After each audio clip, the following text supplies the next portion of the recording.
3 furti in poco meno di un anno. Nel ristorante che Mauro Coseani gestisce al centro sportivo Green Garden di Asseggiano, in casa poco distante e nella sua trattoria valsugana a Chirignago, per un totale tra danni e merce rubata di 10.000 euro. L'ultimo colpo sabato notte. I ladri hanno portato via un centinaio di euro dal fondo cassa, carne, pesce e una costosa affettatrice che il fratello Sandro, morto un anno e mezzo fa, custodiva gelosamente. Un ricordo, un affetto. Presumo ci sia un problema di fondo che è la sicurezza, tutto qua insomma.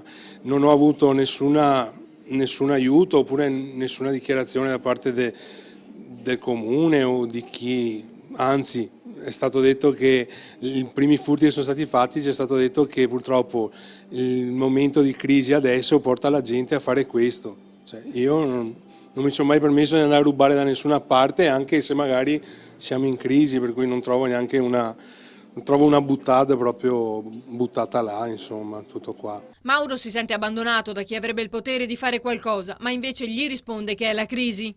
Io ho trovato molto appoggio, questo voglio dirlo e lo ribadisco, dalle forze dell'ordine, dai ragazzi della polizia, mi sono stati vicinissimi, sono venuti qua personalmente, mi hanno chiesto i periodi in cui io chiudevo di telefonargli, così facevano dei passaggi in più, per cui da parte loro, però anche loro i mezzi che hanno sono quelli. Una volta che li prendono, dopo un'ora sono fuori, per cui cioè, io non mi sento assolutamente tutelato. Cioè, dal 96 che io faccio questa attività non mi è mai successo, non mi è mai successo un furto, è da 3 anni a questa parte che alla sera quando chiudiamo dobbiamo andare via in 3 perché ci sentiamo, sai, con l'incasso, non sai mai come può...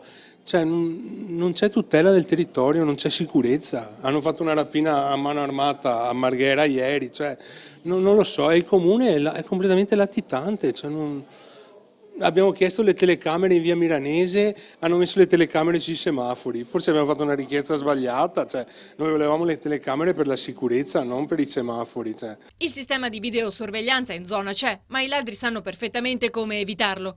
Inevitabile la voglia di mollare tutto. 10.000 euro in un anno io potrei assumere un ragazzo in cucina. Le faccio un esempio, io potrei prendere un apprendista, 10.000 euro, potrei andare in ferie, che 3 anni che non le faccio, cioè le faccio un esempio, tutto là, per cui cioè, mi dispiace, però ieri io non ho aperto perché non avevo voglia di venire a lavorare, cioè tutto là, oggi siamo venuti, vabbè.